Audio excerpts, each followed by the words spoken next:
হামজা চৌধুরীর এই মলিন মুখ আর কান্না ভেজা চোখ দেখতে বড্ড খারাপ লাগছে। স্বপ্ন ধরা দিয়েও দিল না, শেষ পর্যন্ত দুর্দান্ত পারফরম্যান্স উপহার দিয়েও হার এড়াতে পারলেন না হামজা চৌধুরীর দল শেফিল্ড ইউনাইটেড।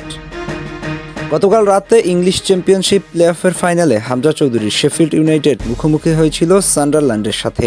প্রথমে এগিয়ে গেলেও শেষ পর্যন্ত 2-1 হেরেছে হামজার দল। শেষ পর্যন্ত হতাশ হয়ে মাঠ ছেড়েছেন এই বাংলাদেশি ফুটবলার। সমীকরণটা ছিল এই ম্যাচে শেফিল্ড জিততে পারলে পরবর্তী সিজনে প্রিমিয়ার লিগে খেলতে পারবে তাদের দল। তবে না, শেষ মুহূর্তের গোলে সবকিছু তছনছ হয়ে গেল।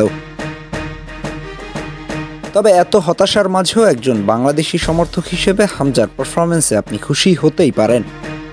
পুরো 90 মিনিট যেভাবে খেলেছেন তাতে ভালো লাগারই কথা। ট্যাকেল, ইন্টারসেপশন, পাসিং অ্যাকুরেসি সব ছিল দুর্দান্ত। ঘরের ছেলের এমন পারফরম্যান্স দেখলে যে কারোই ভালো লাগবে। এই ম্যাচে 6.7 রেটিং এর সাথে 2টি গ্রাউন্ড ডুয়েলস এর সাথে 88% সফল পাস, সাথে 2টা লং বল, একবার সাকসেসফুলি অ্যাটেম্পট। তবে শেষ পর্যন্ত তার এমন পরাজয়ে খানিক দুঃখ পেতে পারেন ভক্তরা। ম্যাচের শুরু থেকেই ছিল চাপা উত্তেজনা। দুই দলই জানতো এই ম্যাচ মানে শুধু একটা জয় নয়, বরং প্রিমিয়ার লিগে জায়গা করে নেয়ার স্বপ্ন পূরণের সবচেয়ে বড় সুযোগ। সেই মঞ্চেই নিজের জাত চিনিয়েছেন হামজা চৌধুরী। মিডফিল্ডে দাপটের সাথে খেলেছেন, বারবার বল কন্ট্রোল করেছেন, বিপক্ষের আক্রমণ ভেঙে দিয়েছেন। দারুণ সব ট্যাকেল করে একাধিকবার তার পাস থেকেই সুযোগ তৈরি করেছে শেফিল্ড। একটা সময় মনে হচ্ছিল হয়তো স্বপ্নটা আজ সত্যি হতে যাচ্ছে। তবে ফুটবল এক নিষ্ঠুর খেলা, যে কোনো সময় বদলে যেতে পারে চিত্র। হলো তাই, 1 গোলে এগিয়ে থাকার পরও 1 গোল শোধ করে সমতা আনে সান্ডারল্যান্ড। আর ঠিক যখন মনে হচ্ছিল খেলাটা ট্রাইব্রেকারে করাবে, ঠিক তখনই ম্যাচের একেবারে শেষ দিকে গোল হজম করে বসে শেফিল্ড, যা তাদেরকে প্রিমিয়ার লিগ থেকে ছিটকে দিয়েছে।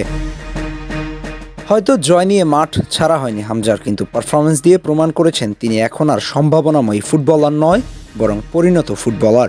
ভবিষ্যতে বাংলাদেশের জার্সিতে জয় উপহার দেওয়ার মতো পারফরম্যান্স উপহার দেওয়ার জন্য মুখিয়ে আছে। হয়তো আজ জয়টা আসেনি, কিন্তু হামজার খেলায় ছিল আত্মবিশ্বাস, দক্ষতা আর লড়াইয়ের মানসিকতা। মাঠে তার প্রতিটি মুভমেন্ট ছিল দায়বদ্ধতা আর দলের জন্য কিছু করে দেখানোর চেষ্টা। এসবই বুঝিয়ে দেয় সামনে তার আরও অনেক কিছু দেয়ার আছে।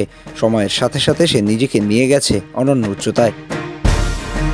সবশেষে তার এমন পারফরম্যান্স অব্যাহত থাকুক। আগামী দিনে লাল সবুজের জার্সিতে দেশের জন্য বজায় থাকুক এমন পারফরম্যান্স। আপাতত বাংলাদেশের সমর্থকদের এতটুকুই চাওয়া। আহমেদ হাসনাইন খান, টিম স্পোর্টস।